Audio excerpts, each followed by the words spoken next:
Hey, good morning. How is everyone today? Durban is certainly becoming a little cooler. I won't say it's quite crisp yet. Well, it is kind of crisp, but not on the scale of Johannesburg, which is probably a good 10 degrees cooler at this point.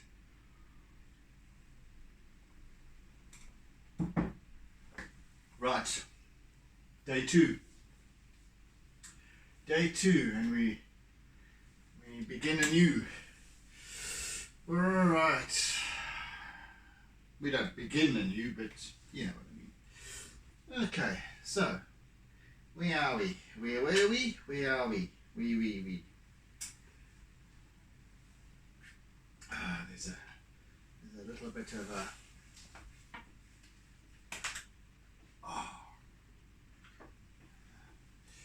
Okay. Right.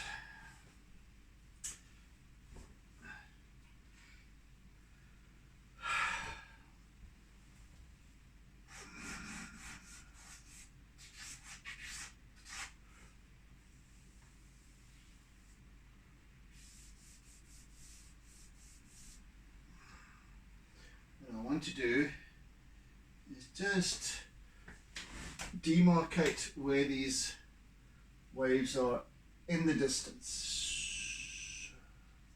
In fact, I'm going to do that with my chalk pastel, the white chalk pastel, so that I'm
those are over there.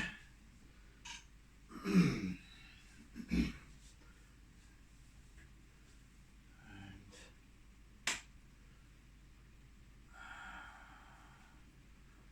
then closer in, we've got these ones over here.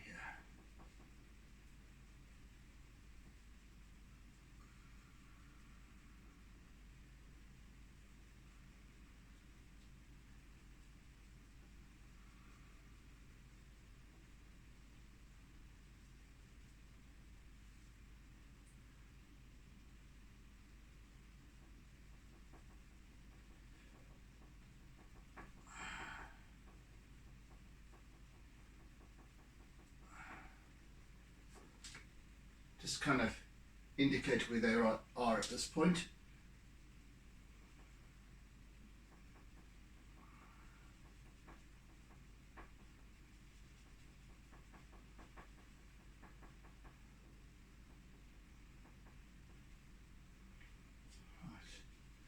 Right.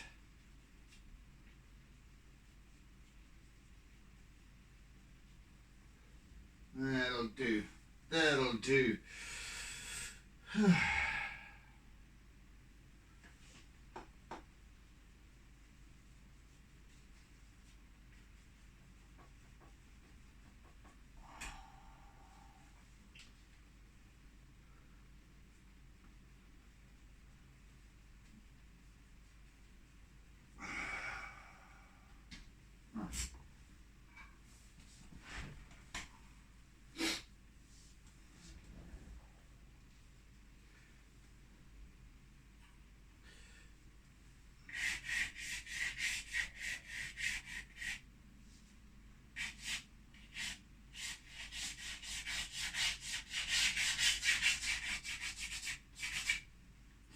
I'm going to use my eraser a little bit here just to start getting going with some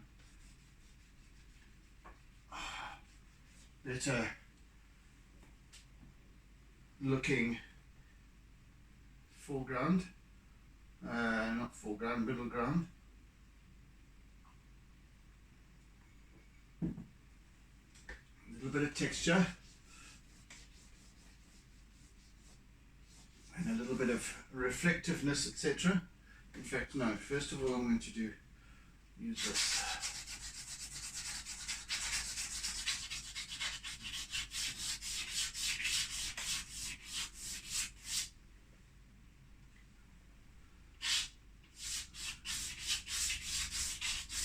This is going to turn out to be one of these belligerent pieces of charcoal, I can just tell. It's got little hard bits inside in the core that don't want to play ball.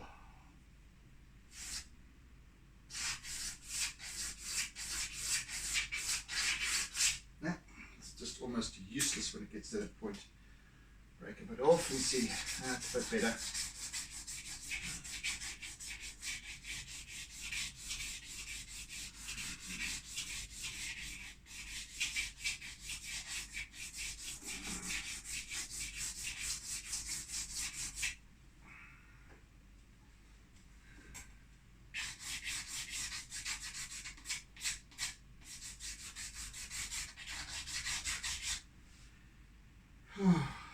Testing me, eh?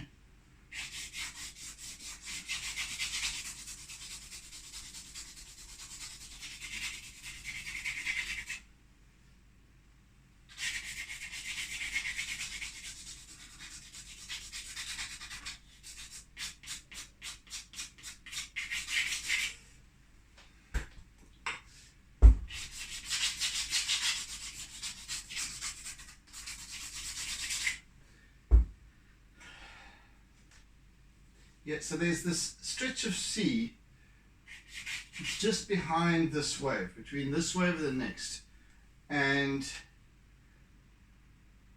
it's kind of, requires a different treatment to this right here in the foreground, which is slightly smoother but laced with more bubbles and spume and what have you, and then that little section there behind is too far in the distance, and full of white. This is both highly reflective and dark because of the angle of the sun. It's late afternoon. The sun is just like hitting the very surfaces of the wave, the front end of the waves, so that it just catches the light in the wave, but the flat surface is very dark, and yet we've still got reflected surfaces which reflect the sky above, the blue sky above. So yeah, there's quite a lot of contrast in this area. So I need to depict that contrast, and I'm setting up the contrast as I've been saying with the charcoal and chalk pastel, white and black.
sufficient for now.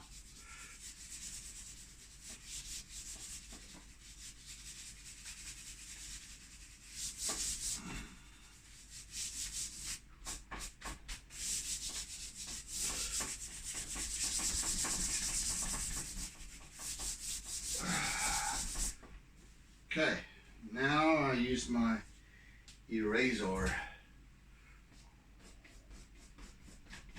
to create some of this reflective surface texture.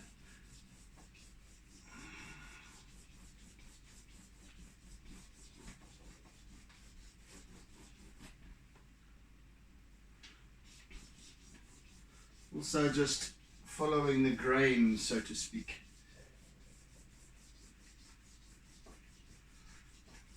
It will help me as I begin to add color and so on and so forth.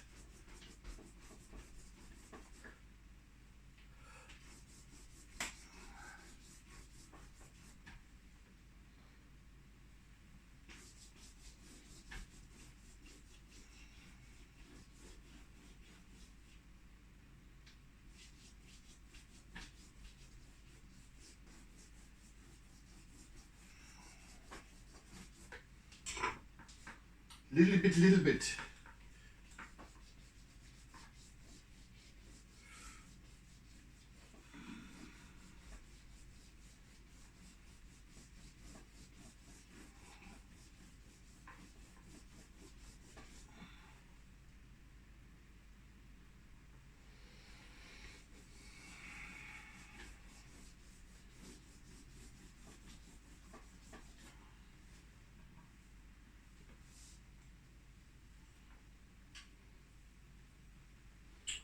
Enhance a little bit more as well.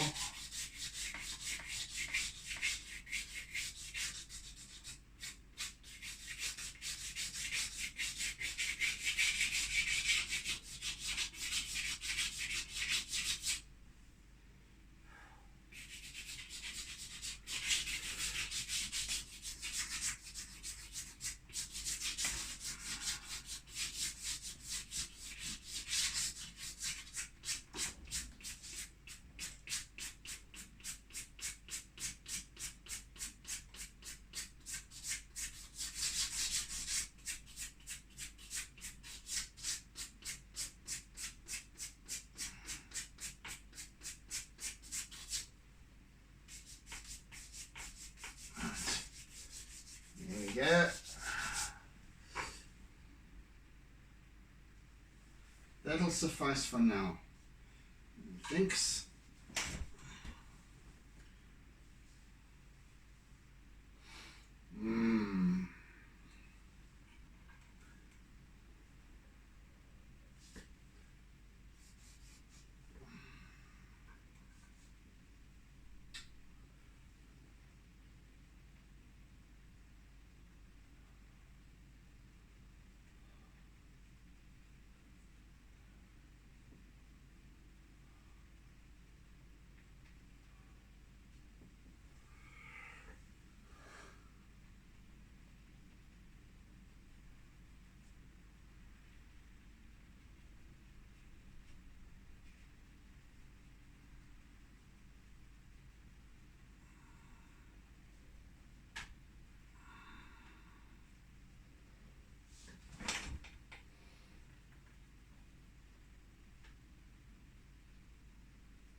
Okay.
Okay. It's a quiet morning from me. Ah.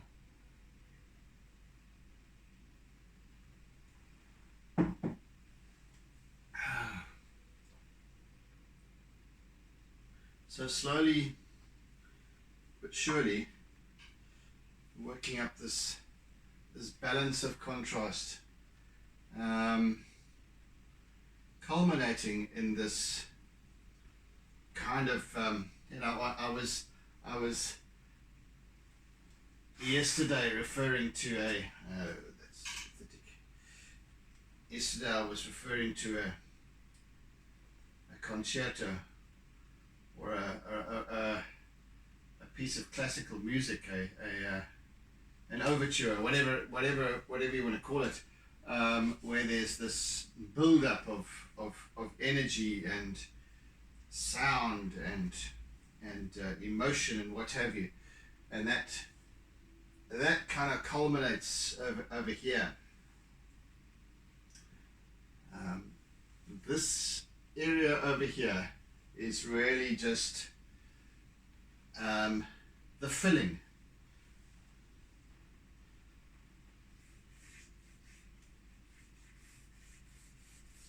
The rest of the piece, if you imagine, and I don't expect you to start googling it, but there's what's it called? Tchaikovsky's 1812 Overture, which is essentially a hellishly long piece of music. Well, as all of them were, many of them were.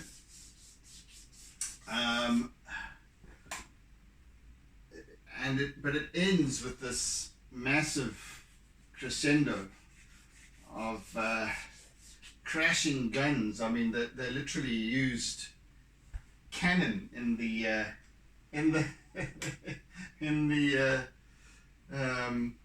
auditorium, or in the music hall or the theatre. Now when I saw the when was it, oh my gosh, I must have been 8 or 10, I think, and our neighbour Isa Wyndham took me, I think, to the Durban City Hall to see the Durban Philharmonic Orchestra, and one of the pieces that they finished off with was this 1812 Overture, and they actually ended off with a cannon shot. I mean, it was a small cannon, but hell, it was loud in that auditorium.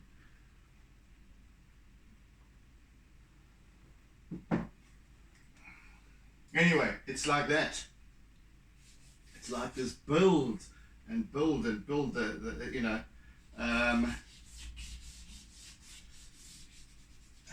slowly gathers momentum until this grand finale type of thing, and that's kind of what this is about. It's almost as if it's this fullest expression of the sea. Not in a sense of its might or anything like that, just in its expressiveness.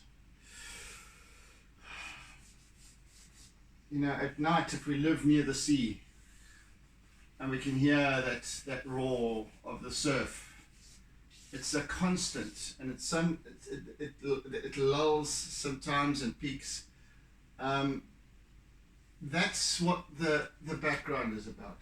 Just this, it's constant. It's there. It's these marching waves that just come in one after the other after the other.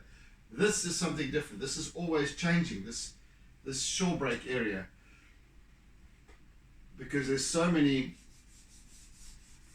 fluxes of currents and what have you that take place all the time, and that's kind of what I'm setting about depicting here with this piece.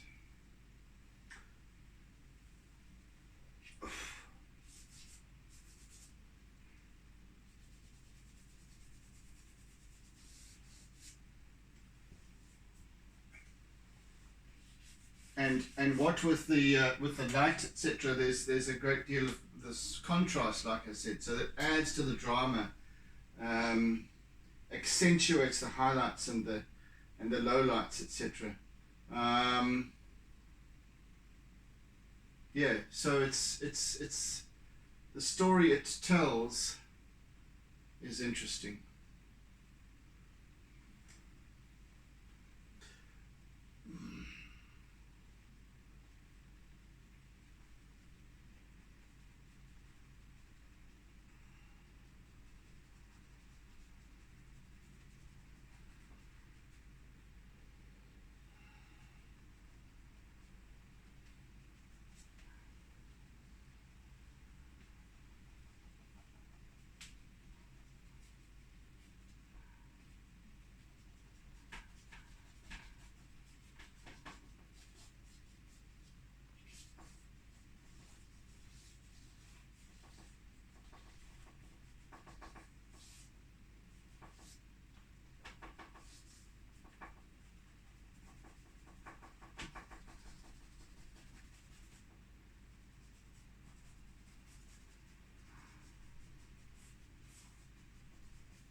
And then as part of the composition, there's also this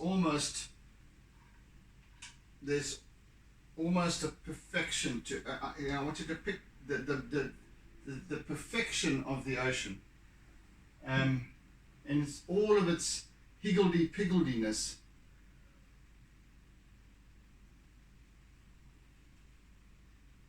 There's still an absolute symmetry.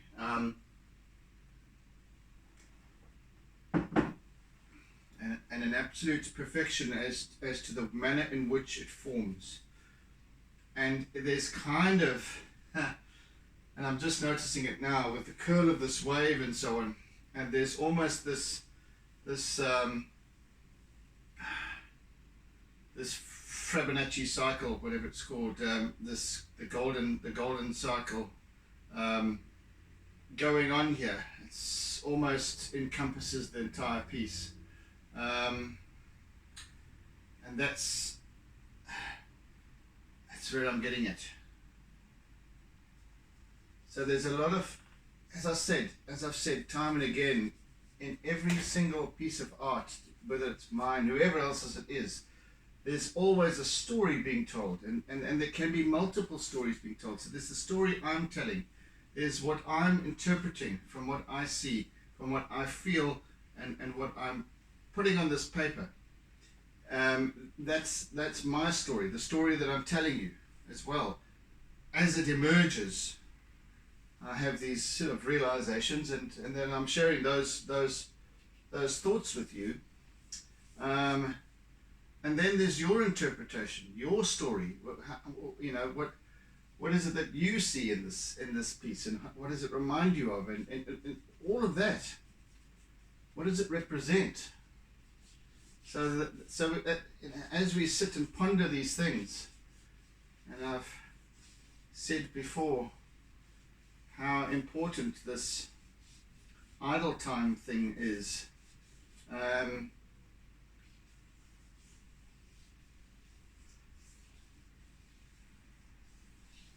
And it's not just about sitting and pondering a piece of art or gazing into the ocean. Although the act of doing so is mesmerizing to the point of, or even looking into a fire, it's mesmerizing to the point of being meditative, and that is very powerful in and of itself, really.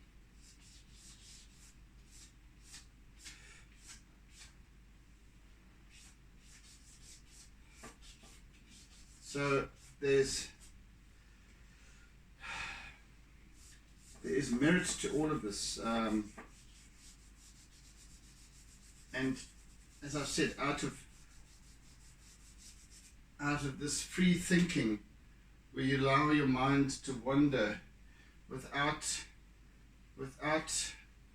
exclusions and without expectations and so on, without judgment or prejudice, new possibilities arise.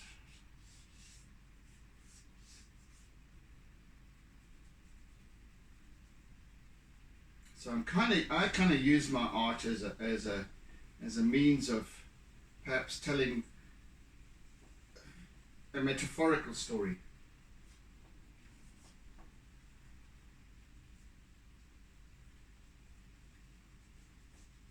Sometimes that's hidden. Sometimes the story is untold, and yet it's there in its essence, because that's what I'm figuring out as I work through this piece.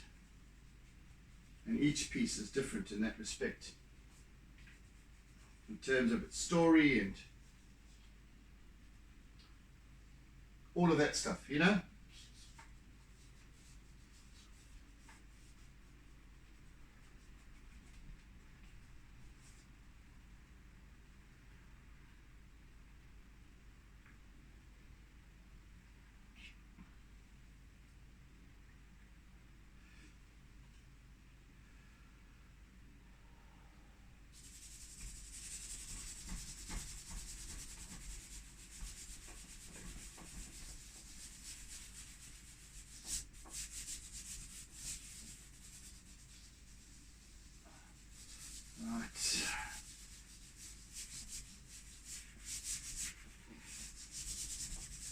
A lot more dark down the bottom here.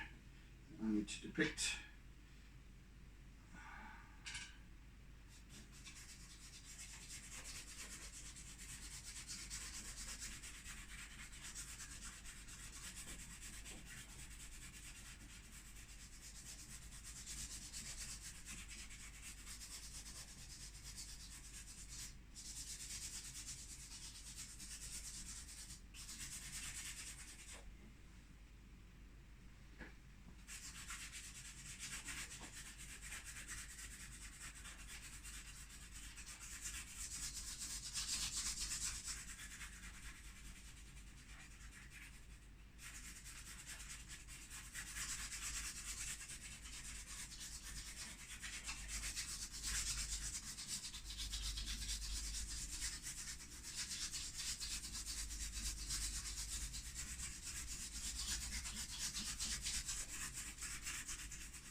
dude, really.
So before I start adding color to this piece, I want to be quite far down the road in terms of, you can see exactly what this piece is going to turn out like. I've got all of the dark and light in place, and you can see what's happening. It could almost, with a little bit more, I want to get to the point where you could almost say with a little bit more work it could be left without color. That's kind of the level to which I want to develop this. Almost has to stand alone, stand on its own 2 feet.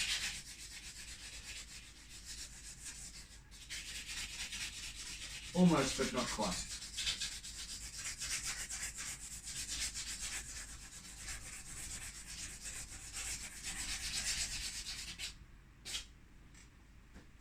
Because there's a lot of, so this is kind of the first couple of layers that I'm working with here, but there are other layers in terms of color and what have you to be added on top before I can further enhance certain areas of contrast, etc. I really want to get the basis of it going as best as possible at this point, if you know what I mean.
There's a little creak that's going on in my seat, that every single little movement of my wrist is creaking it. Yeah.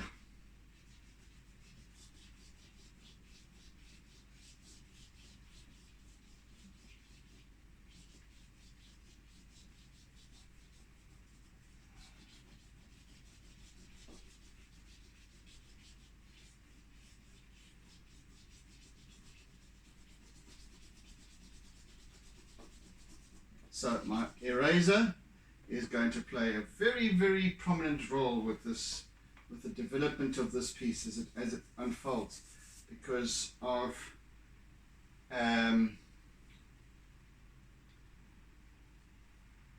the nature of its ability to blend as a blending tool, as a technique tool to create highlights and other lights.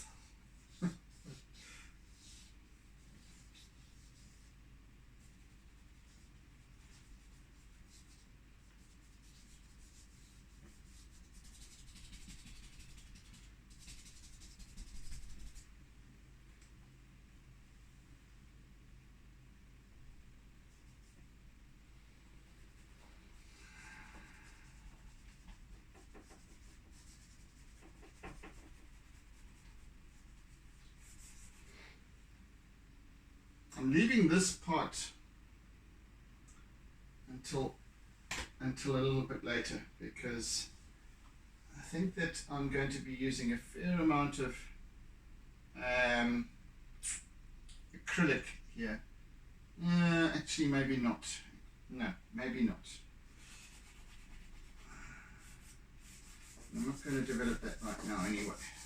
Just a few touches here and there. Again, for contrast slightly. Because even in this bright white foamy area, there's dimension, there's form, shape, etc., action.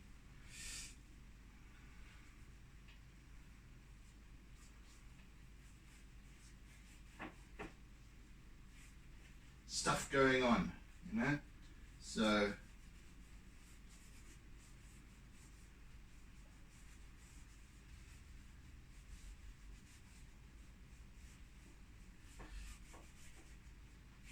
it needs to be quite carefully worked up.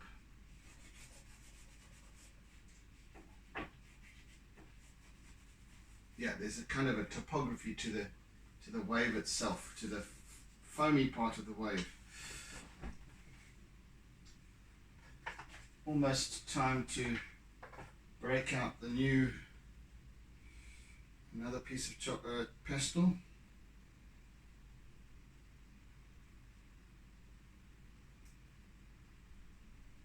Come on. There we go.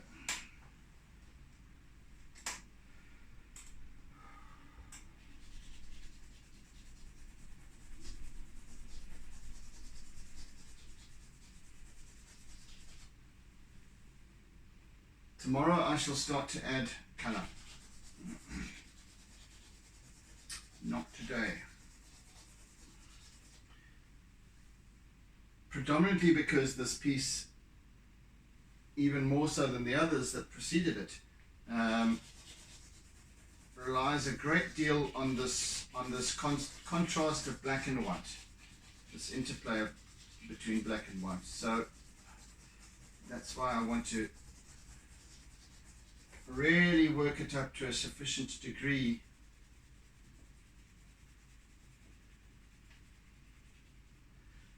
to my satisfaction. For after action satisfaction, Lexington, that's the one.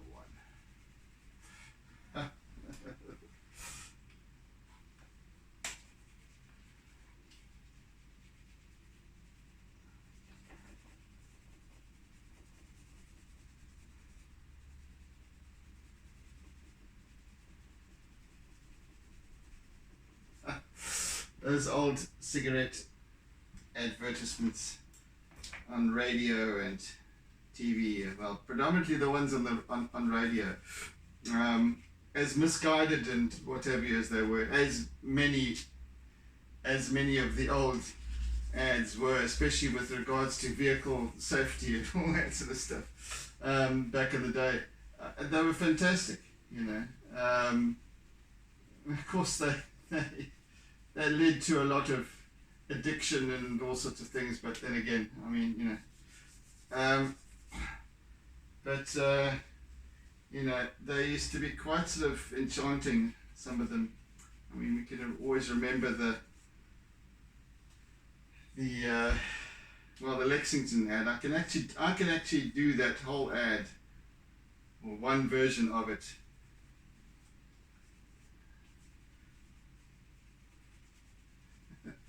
And then there was, of course, the Gunston ad with the auctioneers.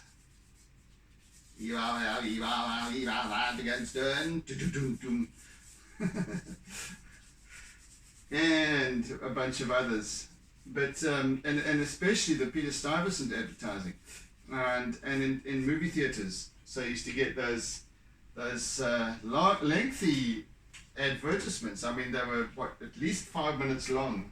This whole grand. I mean, we even speak today of the Stuyvesant set. You know, this the helicopters and the skiing and in Switzerland and all that life, the whole lifestyle thing that used to accompany the idea of.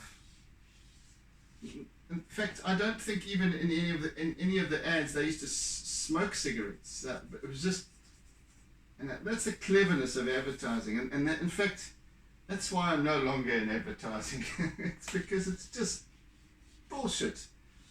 It's so sneaky the way we are enticed to buy a product, any kind of advertising really, to buy a product through means that just pull at the heartstrings, that just incite emotion. I mean, you know, what the John Player special ads, I mean, racing cars emblazoned with the black and gold livery of John Player special, the adverts with Lamborghinis, and I mean, you know, sure. And it's all just, it's drivel, you know, it's drivel. But it worked.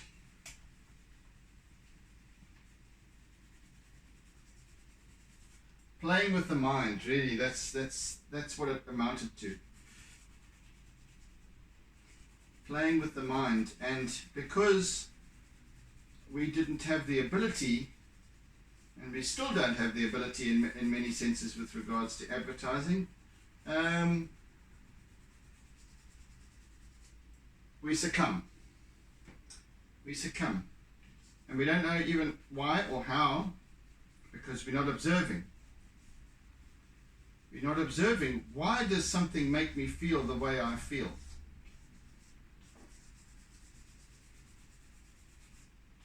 It's kind of the crux as to why I got out of advertising, I guess. Well, it's kind of the crux of why I was led towards that gap to get out of it. And not that I even understood or realized it at the time, but now perhaps I do.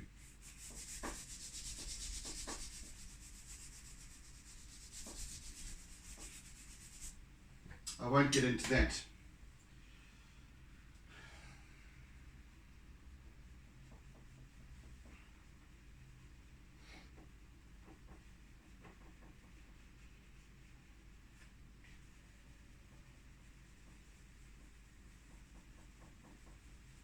But the objective of advertising, almost of any kind, whether it be television, whether it be media advertising on Facebook or wherever.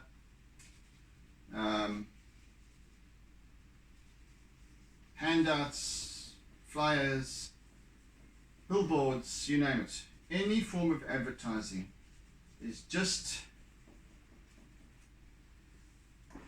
it's just a means to make you, to get you to believe something that is an illusion. They're selling you an idea. They're selling you on an idea of, be it lifestyle or whatever it is. It's just, that's not what they're actually selling. You know, whether it be apartments.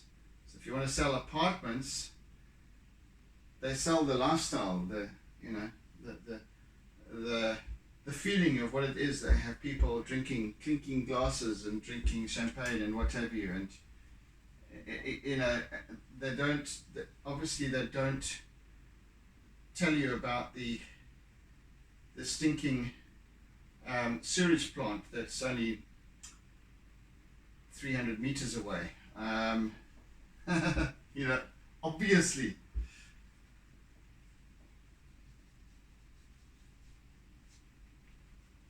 Anyway, my whole point is that we need to observe more proficiently, or more than what we see. So we have to look at how we interpret what we see rather than what we actually see. That's the point I guess I'm trying to make.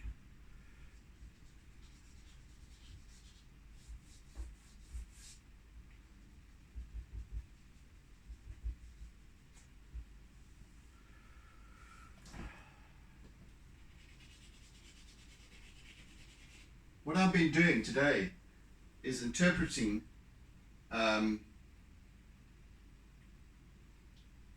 is observing what I've interpreted rather than what I'm actually seeing. I'm using a reference image over here. It's purely exactly what it says. It's reference. It's merely something to refer to from time to time, but what I'm actually observing, what I'm actually depicting, translating, is this. This is what I'm putting the energy into, not that, not my reference image. What you're interpreting is what you see here. Why do you see it? Do you just see a wave that seems to be gathering some promise as a picture, as an image, as a piece of art, or does it stir up something else perhaps, or does it begin to stir up something? You know, all of these things. I mean, we stop. Normally, the buck stops at what we see, and we react according to what we see. Normally, 99% of the time, probably, you know, it's that relevant.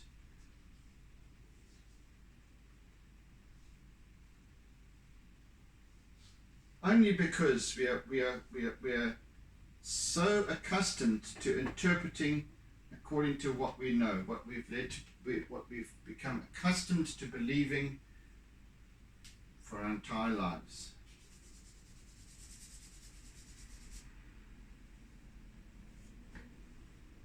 Therein lies sometimes the blessing, and in other times the danger.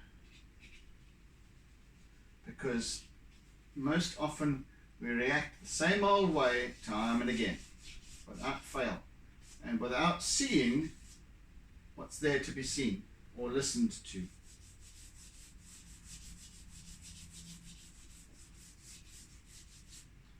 So we miss a great deal. We miss a great deal of opportunities because we're so busy doing life, and when we're doing life, we're not cognizant of what's really going on.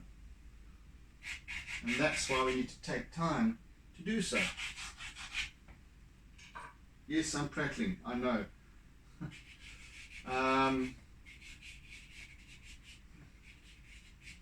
It's kind of important, I think, to talk about these things. For the most part, people don't talk about it. They don't want to know about these things. They want to ignore them. We want things the same old, same old. It's like people, when people ask, when are we going to return to normal? I think most people have, you might agree with me, most people have realized by now, I mean,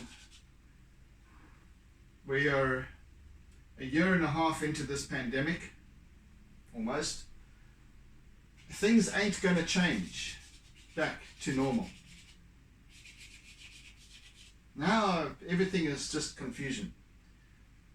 Now everything is a free-for-all. Slowly but surely, more people will realize, hey, we now need to work together.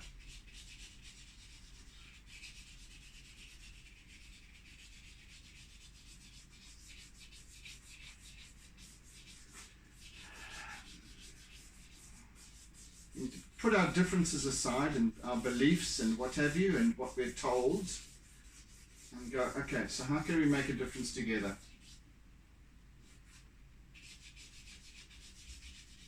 Not with what we believe is right and wrong and judging others because they believe differently to what we do.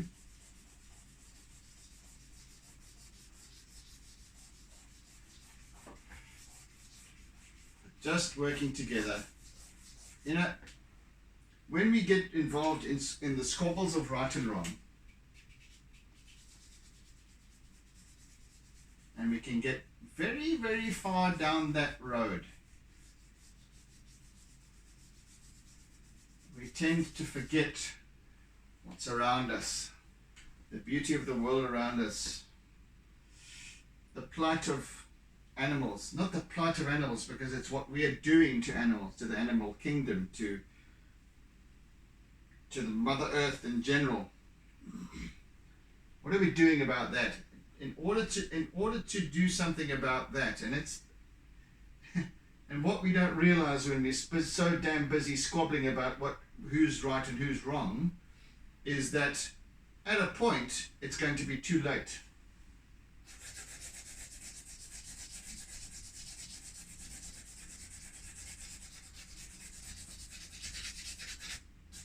And some of you may sort of see that as kind of being overly alarmist and whatever, it doesn't matter. But at a point, it's going to be too late. No science, nothing will be able to compensate, nothing will be able to readdress the level of damage that humanity has done to this planet. We make inroads, we try it, a great deal of people are trying. Those people that are trying are working together. Those people who are arguing are in their own world.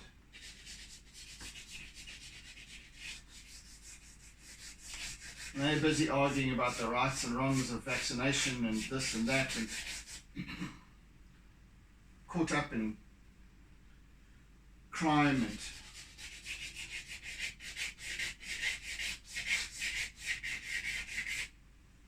those people who will make a difference are those people who are standing together.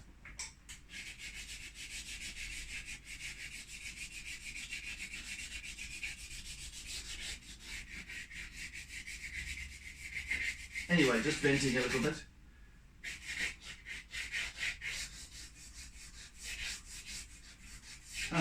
What got me started on this was the cigarette ads.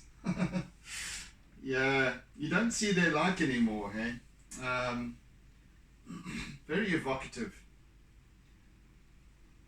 Very clever.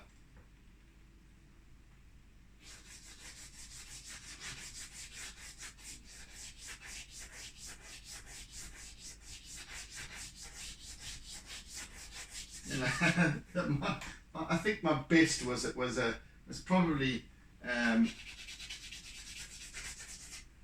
magazine ad from the I suppose it was the 1950s or early 1960s, for Camel cigarettes, and it said something to the effect of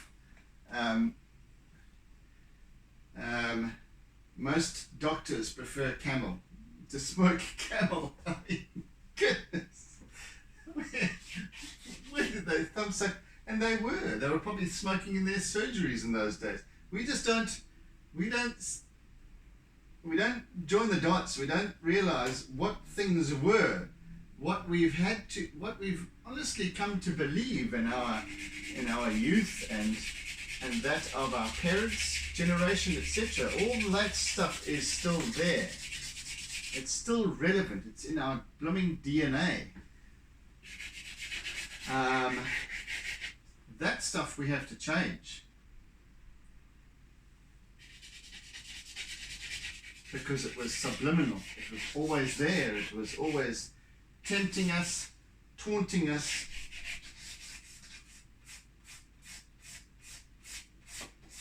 Generation upon generation, and it's still going on today. Sold. It's how politics works. We sold an idea.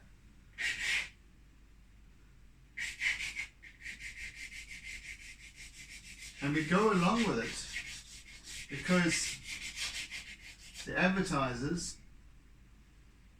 or the politicians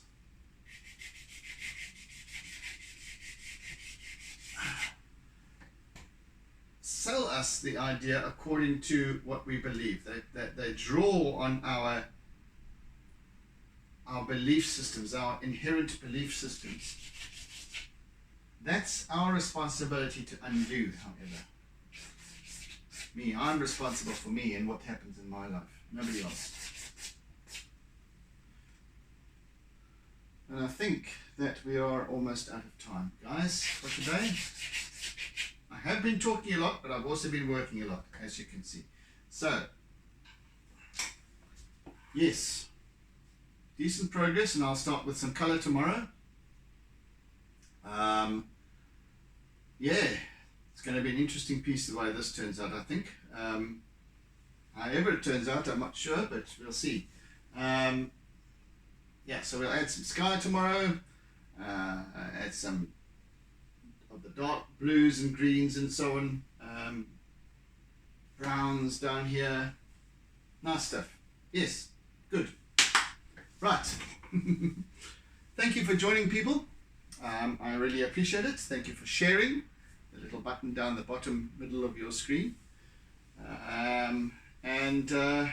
Yes, thank you for engaging with me. Those of you who do, thank you for listening to me and bearing with my mental meanderings.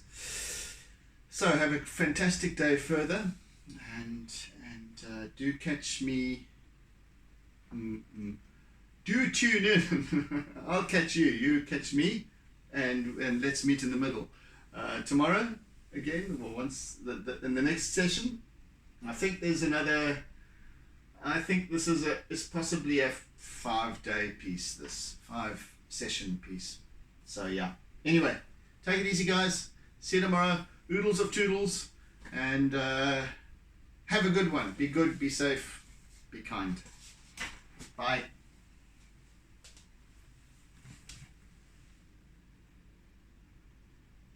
And don't forget to doodle.